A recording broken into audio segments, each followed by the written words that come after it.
Budhana gate स्थित cardinal children's academy में बच्चों ने अपने प्रिय चाचा नेहरू को याद करते हुए अनेक कार्यक्रम प्रस्तुत कर उन्हें श्रद्धा सुमन अर्पित किए। नर्सरी व यूकेजी के बच्चों ने विभिन्न कविताओं द्वारा उन्हें याद किया।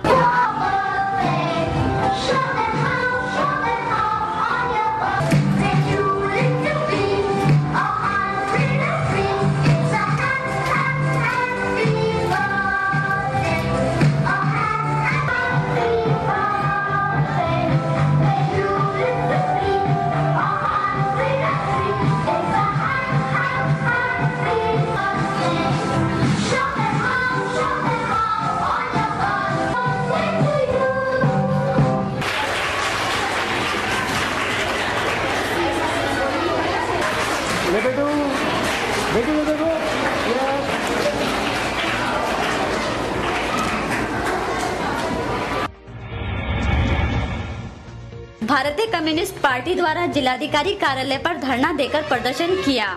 इस प्रदर्शन का कारण डूंडा द्वारा बनाए गए मकानों में ठेकेदारों द्वारा हेरा फेरी व निर्माण कार्य पूरा न करने तथा थाना नौचंदी द्वारा सामूहिक बलात्कार की पीड़ित को न्याय न मिलना था। 2 साल हो गए, अभी तक कोई मकान कंप्लीट पड़े हुए हैं, जितने भी हैं। किसी की दीवारें हुई भी है, किसी की फर्श नहीं है, किसी की लैट्रिन नहीं बनी है। और जब ये 25,000 रुपए ले रहे हैं या 26 ले रहे हैं तो इन्हें 26 की रसीद देनी चाहिए। आवाज दो, आवाज दो, और जुल्म की टक्कर पर। मंगल पांडे नगर स्थित मिथिला इंटरनेशनल स्कूल में बाल दिवस के उपलक्ष्य में एक रंगारंग कार्यक्रम का आयोजन हुआ। इस अवसर पर स्कूल के बच्चों ने नृत्य प्रस्तुत किया।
मेरठ में हाईकोर्ट बेंच की स्थापना के लिए पिछले काफी समय से वकील संघर्ष करते आ रहे हैं। इसी कड़ी में वकीलों ने 8 नवंबर को कचहरी में काम बंद करके तालाबंदी घोषित कर दी और वकीलों ने जिलाधिकारी कार्यालय पर खूब प्रदर्शन किया। इस दौरान वकीलों की पुलिस कर्मियों से खूब नोकझोंक व धक्का मुक्की हुई, जिसके चलते वकीलों ने काफी तोड़फोड़ भी की। इसके विरोध में पुलिस कर्मियों ने वकीलों पर लाठीचार्ज कर दिया, जिससे वहां अफरा तफरी मच गई।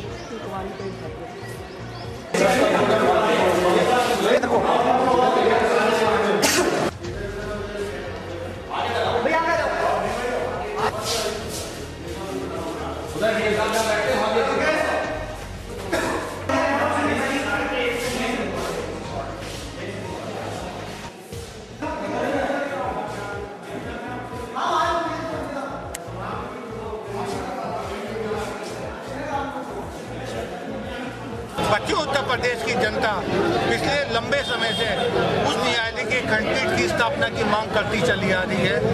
अनेकों सरकार बदल गई, सब पार्टियों की सरकार केंद्र में, राज्य में बदल गई, लेकिन किसी ने भी कोई सार्थक कदम नहीं उठाया है। पश्चिम की जनता की मांग की उपेक्षा की जा रही है। केंद्रीय संघर्ष समिति इस आंदोलन को सभी के सहयोग से करो या मरो की नीति के अंतर्गत चलाएगी। उसी क्रम में निर्णय के अनुसार 8 तारीख को आज पूरे पश्चिम उत्तर प्रदेश की अदालतों में तालाबंदी है, सभी गेट बंद है। आप देख रहे हैं ये कलेक्ट्रेट का मेन गेट है जिससे डीएम महोदय विकास भवन के कर्मचारी से जाते हैं, अधिकारी जाते हैं, आज बंद है। बुराना गेट स्थित कांग्रेस कार्यालय पर कांग्रेस के नेता सोमांश प्रकाश का स्वागत किया गया। कांग्रेस की यह बैठक 2014 के चुनाव के बारे में विचार विमर्श करने को हुई। हमारे और हमारी मेरठ हापुड़ लोकसभा सीट के भी ऑब्जर्वर हैं, पधारे हैं कार्यालय में। मैं सभी साथियों से अनुरोध करूंगा कि एक बार सामूहिक तालियों के साथ उनका स्वागत करें। इनके साथ में लोकसभा चुनाव में आप लोगों के, आप साथियों के, वरिष्ठ जनों के सबके विचार जानने के लिए वो आए हैं। आपके सुझाव और आपके विचार और हमारा कैंडिडेट कैसा हो, कौन हो और किस रूप में हम मेरठ लोकसभा का चुनाव जीत सकते हैं, इस मुद्दों पर हमें अपने सुझाव, अपने विचार माननीय पर्यवेक्षक महोदय कार्यवाहक जिला अध्यक्ष जगदीश शर्मा जी कर रहे हैं। हमारे बीच में हमारे परम आदरणीय पंडित जयनारायण शर्मा जी जो पूर्व विधायक है हमारे बीच में मौजूद है। आतंकवाद और हवाला के मामलों में अक्सर पहचान के लिए ड्राइविंग लाइसेंस का ही इस्तेमाल होता है। यूपी में अप्रैल 2013 के बाद ऐसा ही हो सकेगा। बनेंगे स्मार्ट कार्ड ड्राइविंग लाइसेंस। इन ड्राइविंग लाइसेंस की खासियत होगी कि इसमें फिंगरप्रिंट्स और रेटिना, इसका डुप्लीकेट नहीं हो सकेगा। साथ ही इसमें ब्लड ग्रुप से लेकर कई और अहम जानकारियां भी होंगी। यूपी सरकार ने भारत सरकार के उपक्रम निक्स और NIC से मिलकर किया है करार। इसके तहत 10-10 जिलों की 7 चरणों में ये योजना चलाई जाएगी। स्मार्ट कार्ड की योजना है उत्तर प्रदेश सरकार की। इसमें निक्सी में और प्रदेश सरकार और उनके जो वेंडर, उनके तीनों जने मिलकर MOU साइन किया गया। इसमें अब अगले चरण में ये स्मार्ट कार्ड 10-10 जिले लेके पहले 7 चरण इसमें होंगे। इसमें अगले अप्रैल तक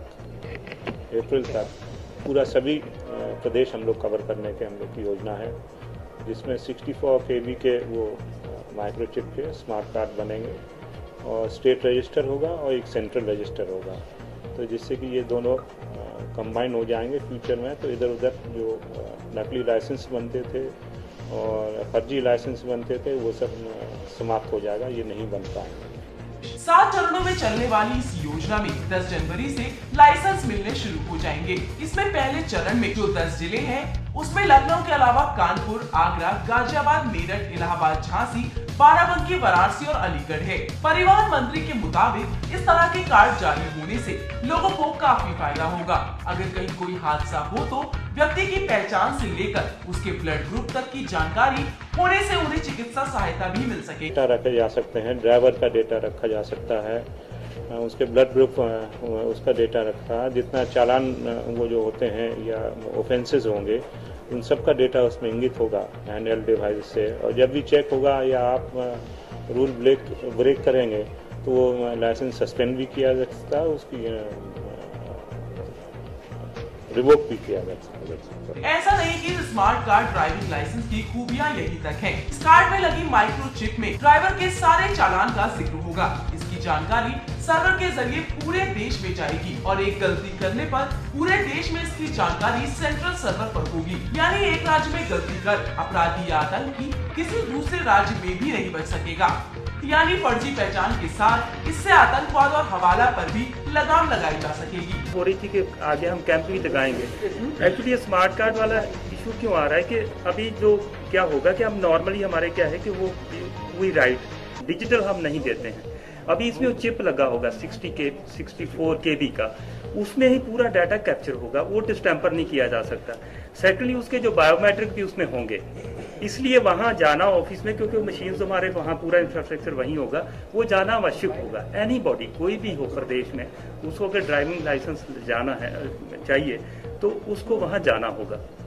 तो इसलिए इसमें जो होता है कि फर्जी दे के जारी कर दिया किसी और के नाम, कोई और बंदा आ गया उसने ले लिया, वो सब चीज़ें इसमें they are ruled out, just वो खत्म हो जाएंगी इसमें। सेकंड इसका जो यूजफुलनेस इसकी ये है कि कहीं भी हम इसको then there is a chip reader, जो हमारी इन्फोर्समेंट एजेंसीज हैं उनके पास नेक्स्ट फेज में जैसे हम उसको चिप रीडर्स दे देंगे, ये कहीं भी जा रहे होंगे, अभी क्या है कि उसको डिस्टैम्पर कर देंगे, कुछ और लिख दिया, उसी रीडर ने उसको चिप को पढ़ लेना, उसमें कोई ह्यूमन इंटरफेस नहीं है, तो पूरा डाटा सामने आ जाएगा। कोई किसी में ना तो गलत कुछ इन्फॉर्मेशन दे सकता है, ना कोई डिस्टैम्पर कर सकता है, वो चीज आएगी। इस कार्ड के पहले चरण में 10 और इसके बाद अप्रैल तक पूरे राज्य में नए कार्ड ऐसे ही बनेंगे। इसके साथ ही पुराने ड्राइविंग लाइसेंस को भी स्मार्ट कार्ड में बदले जाने की योजना भी तेजी से दूसरे चरण में शुरू होगी। अब बात तो तब बने जब कागजों पर तेजी से चल रहे ये हाथ योजना भी इतनी ही तेजी से लागू कर डेडलाइन की अहमियत समझे।